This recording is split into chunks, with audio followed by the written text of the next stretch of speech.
first panel of the day where we have three of our consumer companies going to talk about different ways to acquire consumers, whether it's digital, offline, offline plus online, and just elaborate a little more from their first-hand experience of building these companies ground up on what changing consumption patterns are they witnessing. So we have Rahul from Magic Pin, and their numbers are all up on the slide, and you could see that all of them have seen spectacular growth in the last 2 years. Yellow Metal delivers doorsteps in less than 30 minutes to rural households in over 15 different towns and cities in rural India. Iloilo is India's #1 live vernacular entertainment app with more than 50 million downloads. And when I say top of the charts, they're even higher than Amazon, Hotstar, Disney, and Z Entertainment. And finally, we have Naman from Magic Pin. Magic Pin is India's largest buyer app on ONDC. And we have more than 5 million users who use Magic Pin every month in order to discover deals and discounts online but transact offline. With that, we'd love to run the intro video AV and welcome our panelists. Aspirations are moving up. There is an increase in per capita income, and consumers want to be able to do more by doing. So earlier, a lot of brands would get generated offline by opening up stores or building up their distribution and then going online. The opposite has become very true today. So a lot of brands would start to build distribution online and then move towards having a good mix of understanding of the consumer journey across both online and offline is what retailers and brands need to do to have a higher share of wallet of the middle India consumer.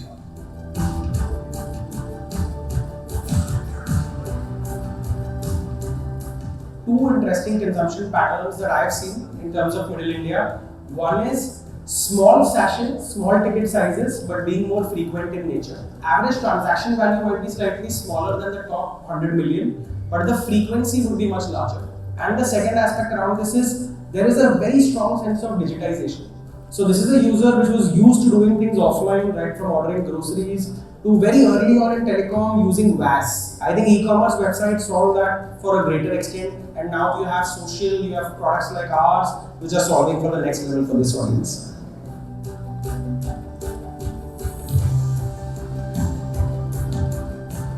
Every consumer in a tier 2, tier 3 has experienced a bad chip fund or a bad deposit spend that makes them sort of avoid any new people or new brandings. The biggest behavioral change I've seen is how much Jio can bring in internet into, and that has drastically changed the consumption pattern on all the verticals. I also see payments that has changed. Everybody accepts and makes payments through UPI, and now there's credit on UPI as well. So we extend loans also through apps today, and gold loans come to your doorstep. That's how drastic the impact of your existence has been.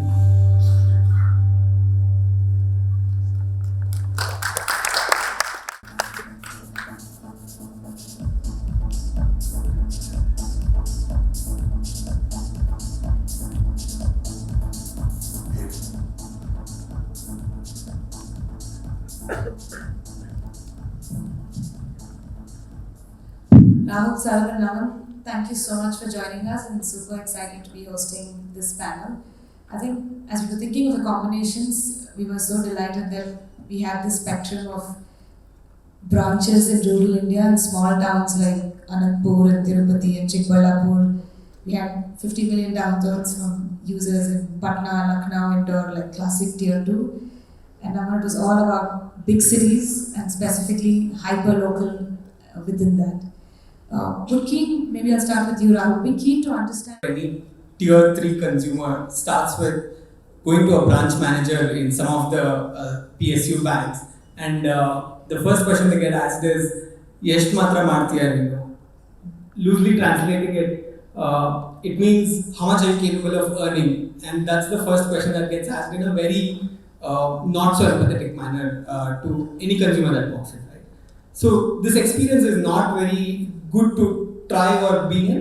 So we want to turn that tables around and say, hey, the bank will come to your doorstep, and rather than taking days, we will do this in a few minutes for you.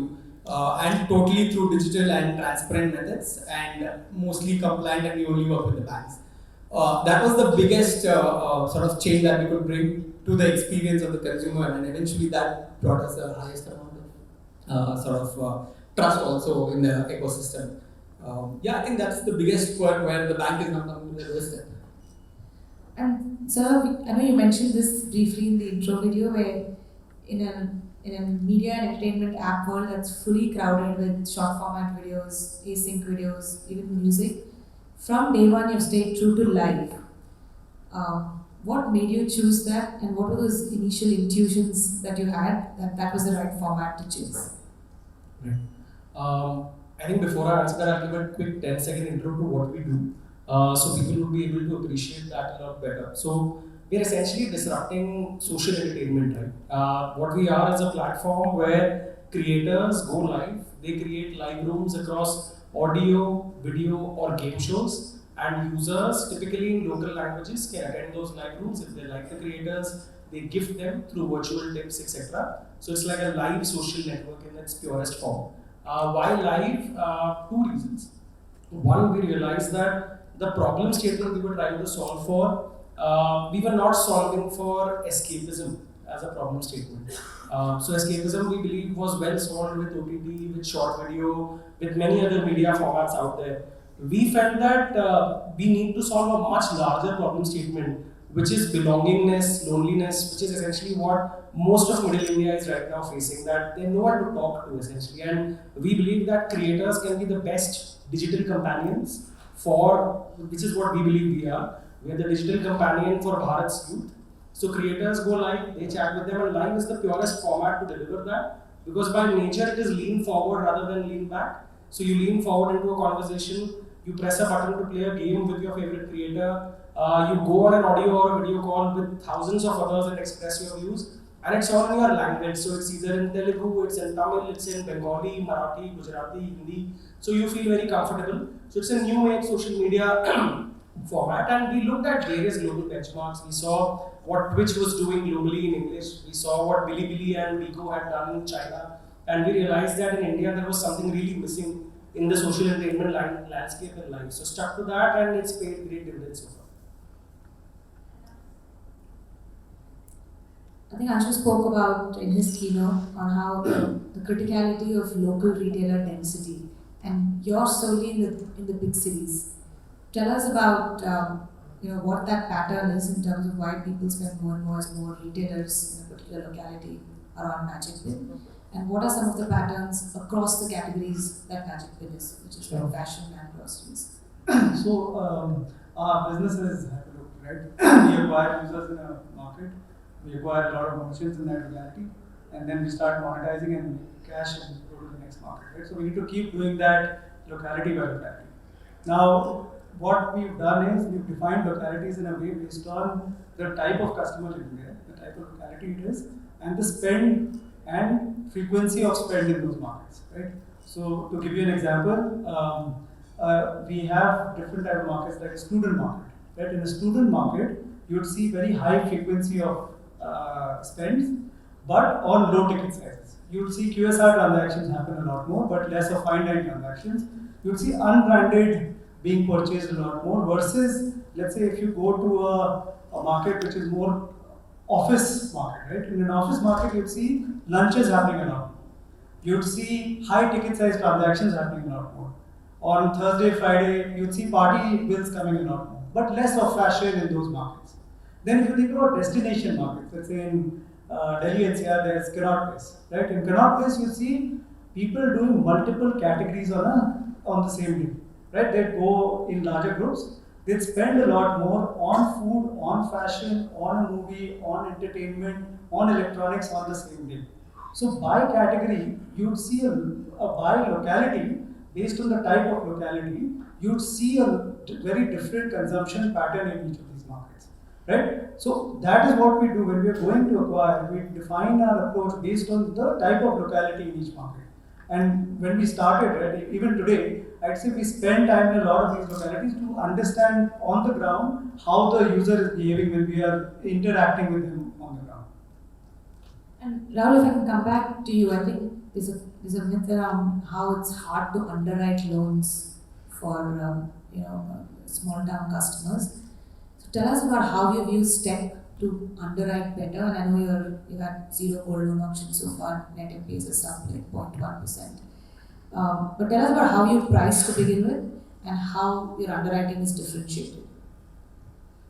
So primarily, what we do is we built a loan management system ground up because there wasn't anything that was built for a mobile phone. Because we are talking about people who live in tier 3s, and we are also talking about our employees living in the same towns as our consumers. And eventually, the system has to work on a mobile phone. That didn't exist when we started this out. So we built ground up there. And all the data collection happened through a very simple process of evaluating gold, which is typically used in any jewelry store that you would visit, which is a nitric acid test.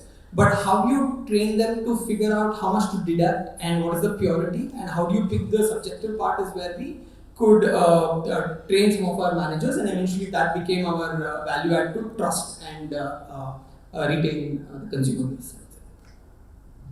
And Sarab, you alluded to digital communities in your opening remarks. I think what is really interesting is how we've replicated very offline behavior. We've all grown up watching like a quiz show on TV together or like listening to the radio together, and you beautifully replicated that online.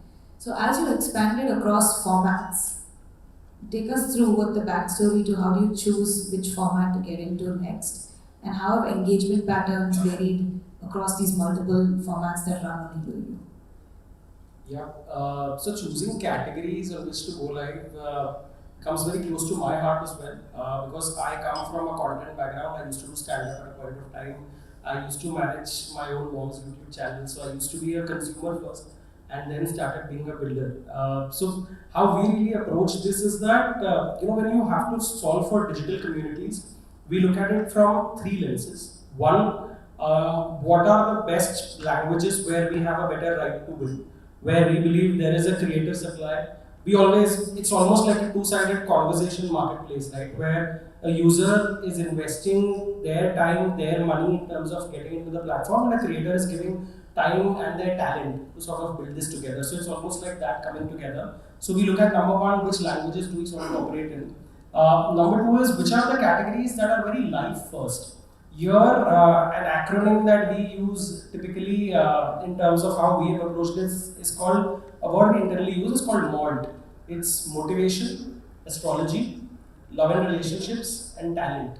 So these are categories that scale infinitely well in our format, where creators would sometimes talk about, so early morning at 7 a.m. when you open eDoYo, you'll have a lot of tarot card readers, you'll have a lot of Vedic astrologers who will just tell you, aaj aapka din kaisa hai, what is your rest of the day looking like, and people would go on these calls and ask live questions. In the afternoon, you will typically see game shows, etc., sort of chat rooms really evolving. Towards the evening, you will see people talking about motivation, breakup problems, any other problems to creators, and creators in these public rooms are sort of talking to them, advising them as their digital companion. So number two is these category choices. And number three, wherever we make these calls, is ultimately our format and audio visual, right? That it has to sort of land into these. So how do we figure out the GTM? Because we are all about organic growth. So is there any inherent network effect in this category that would lead to sharing, that would lead to communities being formed? So these have typically been how we've made these choices. And so far we've learned a lot. Like certain categories we understood did not do well. Like for example, we had tried game streaming once, where we said that, hey, it works for certain others, could it work for us? And it instantly didn't work, and we pulled back in like 2-3 months, saying that this is not really a category for the middle India. But we know the categories where our right to win is the highest, and we sort of play around that and have gone deeper and deeper. So at this point of time, out of these 4 categories, we do close to about 3.5 million live streams a month. So that's about 110,000 a day. So that's probably the scale. And now no consumer conversation is complete without the CAC LTV equation question. For you, it's particularly challenging because your model is different. You acquire consumers online, but they transact and complete the commerce offline. Take us through the value prop for retailers, and internally how do you measure that? So we have a very interesting playbook, and actually a large part of our acquisition is offline. The reality is that our transactions finally complete in the offline world, and we need to remind the consumer about Magic Pin at the point of sale. Right? So if I go back to how we acquire or the playbook when we go into localities, we do the initial, let's say, BTL activation and acquire a few customers. On the back of those customers that we've acquired in the locality, we'll run referral programs. So let's say Saurabh is a customer, Saurabh knows me, he'll refer me and I'll come because if we are friends, we know each other, we are likely to be in a locality. And that's when the referral loop starts to kick in and we start acquiring customers. And then there's an organic loop that starts coming in. As part of that, then we start acquiring merchants. And when we acquire merchants, we put, let's say, signages, hoardings in the locality. We'd also put signages at the store of the merchant because the merchant also likes to tell people that Magic Pin is acceptable here. We'd also go inside the store and say push pull stickers, we put a sticker at the point of sale. All of these, a combination of referral and this BTL activity which is in and around the store and in the locality is where 75-80% of acquisitions happen. Versus us on radio or any ATL campaigns we've done, it's not yielded any ROI, hence our overall LTV to CAC looks good because we've anchored our acquisition around a locality because that's where commerce will happen, that's where monetization happens. Right? So referral and BTL is where we spend 75-80% of our acquisition cost or marketing spend is going. And Rahul, while Magic Pin has a very unique model, one could say that in gold loans there are plenty of options for consumers in your towns and cities. Tell us about, especially when it comes to a woman's jewelry, why would they trust a new brand like Yellow Metal to give their jewelry to and secure credit against? Actually, I can think of two good reasons. One, in some of these towns, there are a lot of villages around these taluks also. And there is always two options that they currently have Yellow Metal in existence. One is you walk up to a bank like an SBI or a Canada, which is a PSU, slow. You of course know the behavior, etc. And then there are some of the NBFCs that are probably a little more newer than the banks and maybe a bit faster, but a lot of other non-transparent methodologies and pricing that are in it. So what we started out was we wanted to start off the base rule that we will not do any hidden pricing and we will understand from where they're currently pawning. They're currently majorly pawning with a pawnbroker. And we knew this because we came from a family of pawnbrokers and our parents have done this for like 60 odd years in the family. And there are many of them in every town that has 70-80% of the market share in the pawnbroking, even being 3 times more expensive than a bank like an SBI or a Canada. Why are people even going to these banks when they're 3 times more expensive? I heard a lot of conversations today about people are value seekers in India, but here they were paying 3 times more. And that was the very first time I realized, hey, we can create value at multiple levels here. Why don't we partner with a bank? The bank comes to your doorstep. I'm actually reducing the cost of our capital by partnering with the bank. We are making some money because the service is happening to the doorstep. And the customer is still getting half the cost of what is ready to do today. With all of this, there are 3 partners making value and people are moving from an unorganized ecosystem to an organized ecosystem and they're now increasing their credit score also, which eventually gives them access to other credit products. So that built a big trust with them first. Second, there is always a starting problem with financial institutions in small towns. They always are very, very skeptical to talk to or deal with any new people. So we put in a small store to start with, and it's a physical store about 200 square foot. We spend about 8,000-10,000 rupees kind of rent in every town that we operate in. Absolutely nothing. I mean, if you, I wish I could show the image to all of you. It's with 4 IKEA chairs and 2 IKEA tables and 4 lights in there and 1 fan. And we spend about 1,000 rupees of electricity bill. And it's probably the amount of money we spend on the boards is higher because it's coming at a cheaper marketing cost. People just want to see where you are if something goes south. And they hardly walk in, right? They start walking into the store for the first transaction, which will always be the smallest transaction, about 40,000-50,000 rupees of loan. And eventually, that will become a loan of an average of 2 lakhs, which is today for every loan that we do. Because there is a point of contact, if something goes south, I can just walk in. That's absolutely the only trust point that we could figure out because we spend money on marketing, we spend money on some of the fancy things and eventually nothing yielded other than putting this physical store up. which nobody sits in there. Probably one person when somebody walks up. So these two kind of yielded a lot of trust for us, transparency and. So fair to say it was back to basics, and something as simple as a absolutely. offline store drove that trust. Saurabh, monetization, I think in gaming and entertainment is not as straightforward.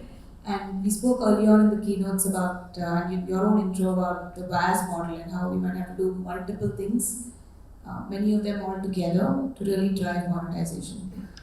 So we'd love to think about how you're thinking about it and what your playbook is. Yeah. So if you plot a 2x2 axis of long format, short format, in-app purchases and ads, Elo falls in the long format in-app purchases sort of a quadrant, right? Where essentially each live stream itself is about 60-70 minutes long. So people join in at any point of time, they like what they are seeing, so they want to be a part of it, and you are essentially monetizing time, right? So how we monetize this is through various factors like virtual gifting, gameplays, wanting to get on a call with the creator, etc. So these three predominant formats. What we really, and if you take a 10,000 square feet view of this, what are the two things common between, let's say, the richest folks of India and the tier 2, tier 3 folks of India? The two things that I would say are common and essentially human needs are communication and entertainment, right? Like everyone spends anywhere between 200 to 400 on a telecom pack. That could be Jio, that could be Airtel. That doesn't really change depending on whatever strata you are, because it's a very fundamental human need. And Elo essentially tells you what to do with that communication pack. Because you bought it, now you're essentially spending that talk time here by investing in more conversations with creators, gameplays, etc. Number two is that 560 rupees that you used to spend on cable TV subscription every month. Now all of that has started coming online, either through OTTs or through live streaming. And I think these are the two large pies that we are sort of really tapping into, saying that this media entertainment behavior is going to come here. Part of it has already gone to OTT, part of it will go to audio, part of it will come to live streaming. And in live streaming, we are the largest in this space. So hence the monetization approach is again within this twofold. One, very small sachet size pricing. The sweet spot here is somewhere between 40 to 50 cents. It's about 30-40 bucks in terms of what a user is comfortable spending in one transaction. And of course, LTVs go way, way higher, and your top 4-5% can even end up spending more than 5K typically in this space because there's a whales behavior.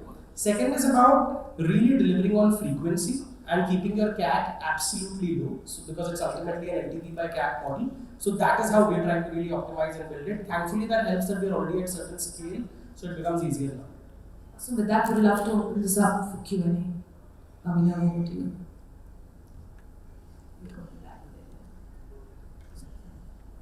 Yeah, hi. This question is for Rahul of Yellow Metal. What would be the difference between our business model and the likes of, say, Muthoot and Manappuram, who have been in existence for more than 8 decades? So, is it geographical penetration, or if you can bring out some more differences? Absolutely. So very, very different, I would say. There are three ways you can lend in India today. One is you be a bank. Second, you be an NBFC. The third is you can be a correspondent to a bank. So what we're doing is we are a correspondent to a bank, which in case means we act like a bank on the ground, but we service it directly to the consumers and all the freedom that we can.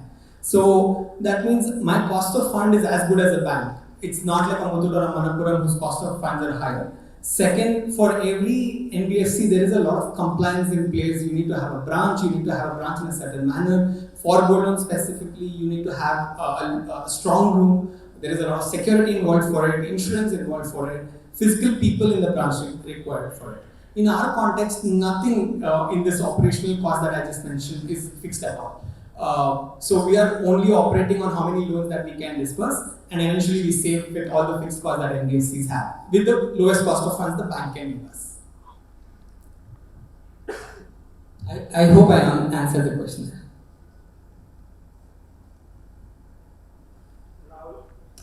Yeah.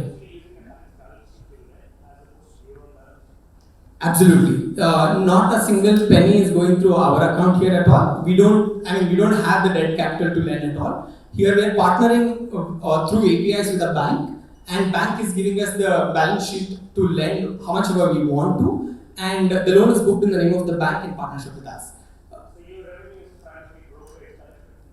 Not really. So the way we work is almost think of it like a interest share model. There is a certain percentage of interest every time we collect is coming to us.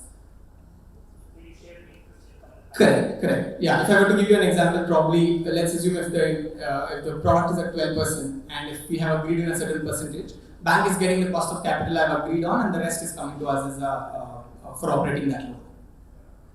I was sorry, just as a follow-up to that question, would you want to have access to captive balance sheet financing? Is that a better, more optimal state for you, or is it better to kind of remain in between? We think we are better off remaining in between. See, today, if we were to partner with a big bank, their cost of capital is going to be very, very low, just because of the legacy reasons and the kind of customer base that they've built in time. Which, if we were to get an NBFC license of our own, I don't think it is possible at all today to get that cost of capital. If I'm getting that with unlimited access to capital from a bank, why even bring this complexity and the cost in our operations? Do you give some first loss guarantee to the bank for the underwriting piece? Well, we did initially because two kids walking up to a bank wanting to partner, so they wanted some FLDCs initially. But now it's as good as just leaving us with an FD, because after 2 years of working with them, they realized they have not defaulted on a single loan, never lost any money on a $7-8 million loan book that we have built with them in 2 years. So is FD a percentage of your loan book? Typically between 2 to 3%. So, for your revenue model here, so just trying to understand a little more specifics. If there's an astrologer doing a 50-minute live feed, and there are 5 consumers paying them what, like 20, 30, you said 40 rupees was. So do you hold the money from the consumers, they pay on the platform and then pay the astrologer, or how does it work? Yeah. So how that works is a consumer essentially buys diamond packs on Elo. So that's a virtual currency that you buy. Ranges from 9 rupees to whatever thousands of rupees. And with that, you have an option that you go to any of the concurrent live streams that are going on, map to multiple categories. Let's say you like going into an astrologer's live room. An astrologer is free to pick you on a multi-call, but they will nudge you to say that, hey, whoever gives me the most is the one I will take on these calls. So you gift them to essentially get attention. So with all of your virtual gifts, it flashes on the screen, and an astrologer looks at you and says, come on this call, I'll take on your questions. You come on that call, you've gifted about $30, $40 worth of virtual diamonds. Elo takes its own share out of it, that's about 45%, and the balance 55% goes to astrologers, of course, adjusted for GST, Google taxes, etc. So, how do you acquire your customer? Yeah, that's a great question. So, in this entire business, our CAC is ultimately the moat, because when you're talking about sachet size pricing, your CAC has to be extremely marginal, and that for us is about 10 cents. How we acquire them is through 3 folds. One, a lot of our customer acquisition is primarily driven by our creators. So these creators are essentially, think of them as micro and nano influencers who typically have anywhere between a 2,000 to a 10,000 follower base on an Instagram or a Telegram or a YouTube, etc. Whenever they go live on Elo, the product is built in such a way that you have to share that as a story on any social media channel that you are already active in, just to tell people that, hey, for the next 60 minutes I'm live here, you're free to join, and that auto attaches to your bio. Through that, you get a lot of organic downloads, because initially the loyalty will not be for Elo, it will be for the creator. That, hey, I like you, you're going live on this particular platform, I trust that platform, I'll come there. So that's number one. Number two is that essentially we optimize a lot in terms of sharing, in terms of our ASOs, etc. So that really drives acquisition organically as well, because these are very large keywords that people are already looking for: chat room, astrology, etc. So we really sort of indexed and ranking high over there. So working a lot on ASO is number 2 in this space. Number 3 is essentially that if you have a good product, essentially with decent retention, then your users do talk about it in their circles, and we're really talking about India 2 here. So when you go to an actual partner and you see people use it, they'll tell their friends that hey, this is an app where I had a great 5-minute conversation and I got actual followers here who are now becoming a community, and now they chat with me, they've become real friends of mine. They tell their 3-4 other friends, and it's the classic social media playbook that really sort of unfolds after that. And aside from that, it's regular ads and stuff, but it's predominantly these organic funnels that we look at. It's Indian. The core consumer is a middle India consumer, typically stays in UP or Rajasthan or Patna between the age group of 20 to 32, 33. That's the core consumer for us. Yeah, one last question. So, do you have any category called startup? In your Ilo now, we have so many people who can advise young entrepreneurs, right? And obviously, people don't know how it works. So, it's a great platform for all the people sitting here as well. So, do you have anything like this?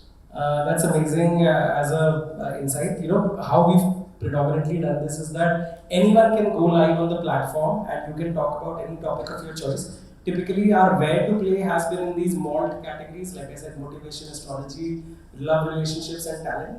But of course, we've had people, I'll tell you the ex Big Boss winner came live on Ilo, and about 700k people tuned in to watch, just share his experience. There was a very large sort of musician who had come live and done a live concert on Ilo. We called it Ilo Idol. So there we had about 300 people come and watching it. So bunch of these use cases, you're free to come live anytime and talk about your experiences. On that note, and thank you so much, Sarah, Naman, and Rahul. Really enjoyed the conversation. Thank you once again for being here.